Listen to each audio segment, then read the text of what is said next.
tafadhali sana pasitokee mkanganyiko katika maelekezo haya, kwa sababu maelekezo haya yamejikita kwenye vitu viwili.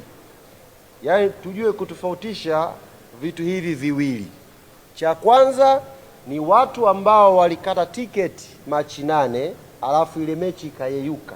Yayo ile tiketi bado unayo, si ndio bwana eh? Ile tiketi bado unayo nyumbani. Utaratibu wa wewe ambao ulikata tiketi Machi 8 na ile tiketi bado unayo, hata kama ulitumia kwenye mechi nyingine, lakini unayo nyumbani. Wewe ikifika Jumatano, nenda moja kwa moja uwanjani, kapunch taratibu kama kawaida, ingia ndani. Utaratibu wa pili ni kwa yule ambaye alikata tiketi, sasa kwa sababu zake yeye akapoteza hiyo tiketi. Maana tunadili pia na watu ambao hawawezi kutunza vitu. Wewe ambaye ulipoteza tiketi ya Machi 8, yani ile kadi ulishindwa kuitunza, huna pochi, huna kabati, huna lolote, bahati mbaya ukaipoteza ile kadi. Sasa wewe ndio utaratibu wa swap unakuhusu. Kieleweke vizuri hivi. Yaani ambaye amepoteza, yani huna hiyo kadi, lakini unakumbuka ulikata. Isitokee watu wakata usumbufu pale. Unayojua hujakata, haumo, unakwenda kushupaza mishipa ya shingo na mimi nilipoteza.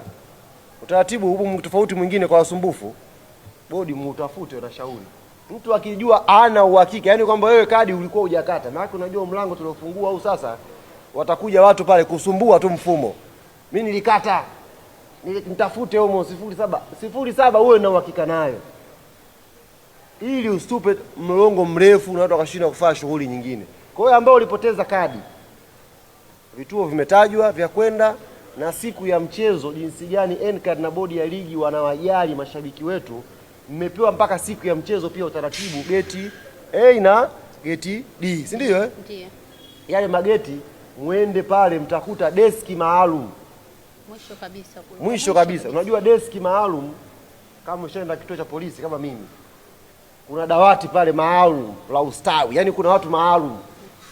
Ndio wewe ambao umepoteza kadi. Nimempa heshima huyu mtu.